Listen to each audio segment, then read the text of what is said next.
Sir మీరు కూడా కష్టపడ్డారు, కష్టపడే ప్రజాక్షేత్రంలో కష్టపడే గెలిచొచ్చారు. నేను వేరే ఏమనట్లేదు. కానీ అసత్యాలు ప్రచారం చేసి అదేదో మేము దాచిపెట్టుకొని మేము మా కోసమే దాచుకున్నట్టు ప్రచారాలు చేయడం తప్పు అని చెప్తున్నాను అధ్యక్ష. అట్లాగే ప్రగతి భవన్లో 100 రూమ్లు ఉన్నాయన్నారు అధ్యక్ష. 100 రూమ్లు.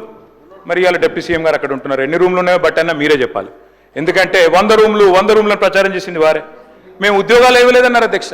కానీ మేము ఇచ్చిన ఉద్యోగాలకి ఇవాళ వీళ్ళు పత్రాలు ఇచ్చుకుంటాం, మేము ఉద్యోగాలు ఇవ్వలేదని చెప్పి ప్రచారం చేశారు అధ్యక్ష.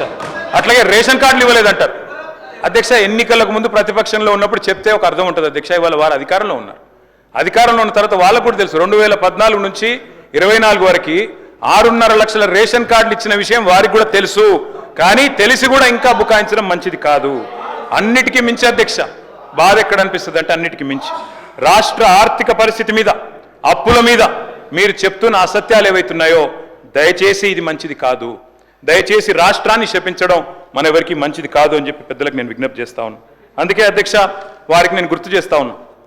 ఎక్కడ ఏముందో తెలియని పరిస్థితిలో ఆనాడు అప్పుడే కొత్తగా ఏర్పడ్డ రాష్ట్రంలో ఒక కొత్త సంసారంలో కదా ఒక కొత్త కుండలో ఈగజొచ్చినట్టు ఆనాడు జూన్ 2, 2014 నాడు మేము పదవి బాధ్యతలు చేపట్టిన నాడు నిజానికి ఆర్థిక పరిస్థితి గురించి రాష్ట్రంలో ఎవరికి కూడా సరైన అంచనా లేదు.